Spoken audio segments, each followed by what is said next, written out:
Hi, welcome to Glow's Kinder Kitchen, and I'm Glow. Well, today we are going to be making some beef stock for some soup that I'm going to be making tonight. And I wanted to show you how I do a quick beef stock. There's a couple of different ways to do it, but this one by far is the easiest. So let's go ahead and I'll show you what I do. I have my cast iron pot here heating up, and I have it right now on number 3, which is like a medium low.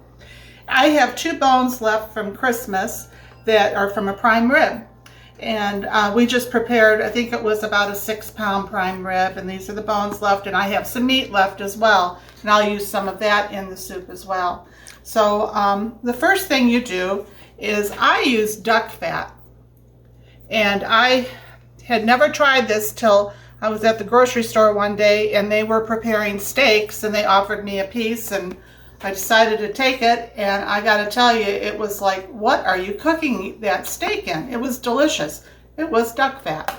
So I asked him where to get it, and next thing I knew, I was bringing home duck fat, and I'll tell you, I use it all the time for stuff like this. So anyway, I'm going to go ahead and put just a little bit in here, maybe a teaspoon. And I went ahead and I cut off quite a bit of the meat that was still on these bones. And I've got other meat as well for the soup. And I'm just going to reserve that. And I'm going to go ahead and put this in here. You'll probably hear it starting to sizzle. There it goes, Miss Glow. Yep. So the goal here is we are going to brown these bones until they're pretty brown. And then I'll be back and I'll show you the next step. Well, we've been browning this now for about 10 minutes, and I thought I'd show you what it looks like. Can you see that? Yep. Okay, so what I'm going to do now is I'm going to remove some of this grease. There's not much in there.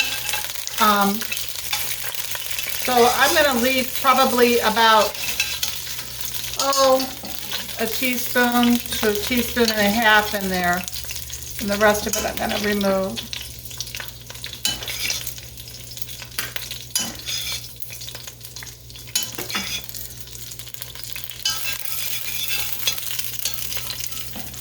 Some of this is going to give it some good flavor, so I'm trying to leave the brown bits in it.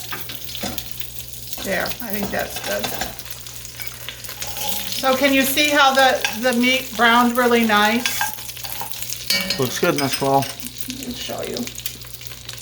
And I use tongs when I'm, churning it and everything. But by using the lid, it helps prevent it from splashing everywhere.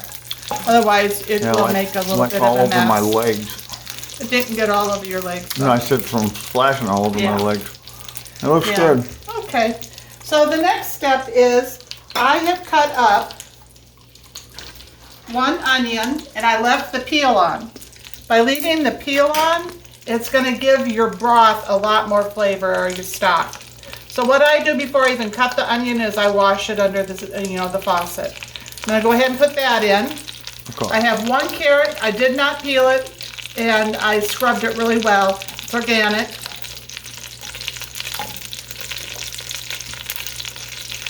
I have 1 rib of celery that I cut up, and that's it.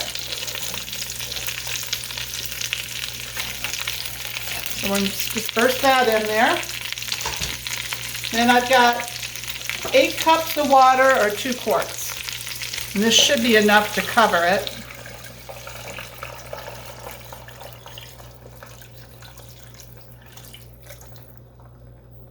A little bit more. Well, that's perfect. And then the next thing I'm going to do is I'm going to put in about 10 to 15 peppercorns. That looks about right. Or about a teaspoon. And I use this to just keep it in. It's a lot easier because when I strain this, sometimes these peppercorns will go through the colander. And so that's why I use that, so we don't get the peppercorns in our soup. And then I'm going to put in some marjoram, and that's probably about a half of a teaspoon at the most. Same with the thyme. both of these pair really well with beef. And I'm going to put in a bay leaf.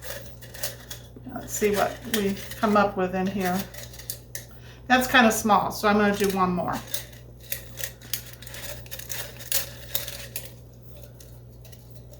There we go. So the next thing we're going to do is we're going to bring this to a boil. So I'm going to turn it up because I had it on low. I had turned it down to low before I took the top off, my lid off my pot, so it wouldn't be splattering everywhere. Oh, and there's one last thing. Apple cider vinegar. I'm going to put a little of that in because that will help soften up the bones a little, so it will give it more in-depth flavor.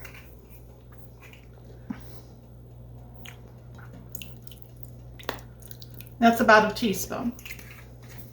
And you won't taste that vinegar in it, but it definitely will help it. Oh, and the last thing is a few sprigs of fresh parsley. I'm just going to put that in there. Stir it around.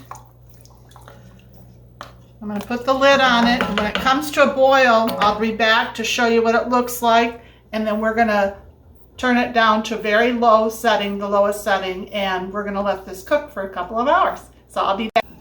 Well, it sounds like our pot is about ready to come to a full boil. I don't know if you guys can hear that or not.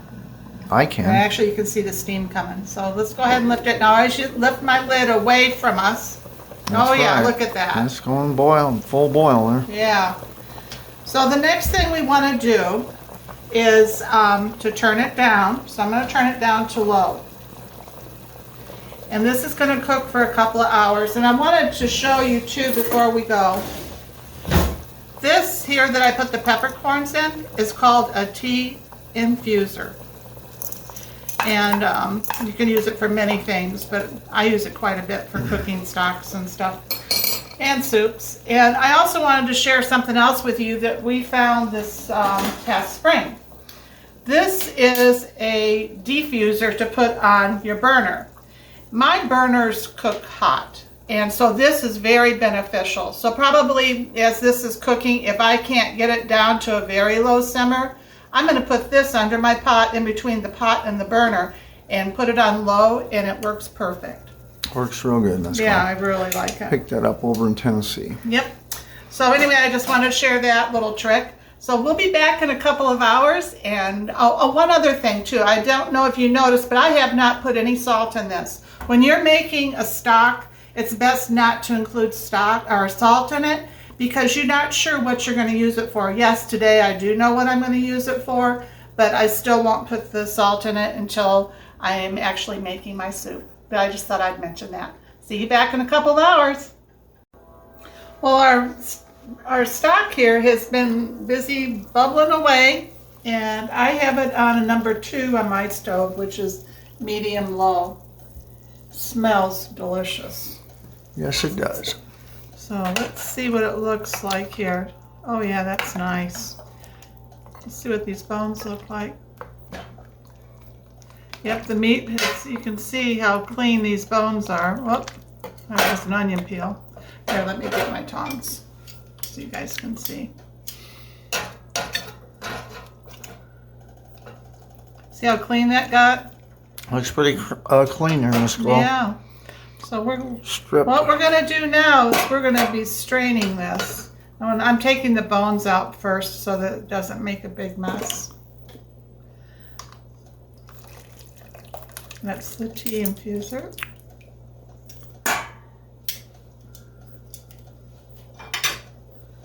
And you can pour this right in here, or you can use a ladle, whichever one you want. That's the parsley. It's hot. The pot's pretty heavy, so and let's ladle these it. right here are the onion peels. And that really helps with the color of your broth as well as flavor.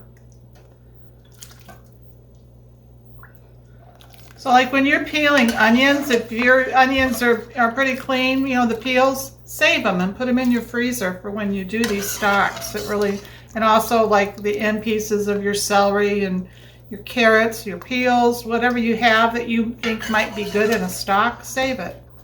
because it'll really help. So anyway, I'm going to go ahead and pour the rest of this right over there into the colander. Let me get another hot pan. Do I need a splash guard here, Miss Glo? Nope. Because I'm going to pour it like this, so it shouldn't get you. I hope not. I got shorts on. Okay. So then all you need to do at this point is to lift this up and let it continue to drain. And then you've got your stock. Just remember, this is not salted. Let's see what it looks like here. I'm just gonna, in fact, this here, when I freeze my stock, I always put them in a canning jar, and then I have one of those food savers with the attachment for the top for the lid, so it removes the air, and it's perfect for the freezer. But so this, I'm just going to show you what some of this would look like in here, so you see the color of it. See that color? Looks good, Miss Glo. Yeah. This makes all the difference in the world in your cooking, is if you make your own stocks. It really does. I mean, when you buy the stock in the store, if you get a good one, it's going to be fine. But this is just like the best. It also has the collagen in it from the bones, and so anyway, it's very healthy and tasty. Anyway, I hope you enjoyed this video, and we're going to make a soup with this tonight. So if you're interested in the soup, just look at the next video. I hope you have a wonderful evening. Bye. Hi, I forgot to mention something to you guys when I was saying goodbye to you. If you've enjoyed this video and you like it, please like and subscribe to our channel if you haven't. We would really appreciate it. And also give me a comment if you've made this or if you've done it in the past, or and share with your friends. I hope you have a wonderful night. Bye.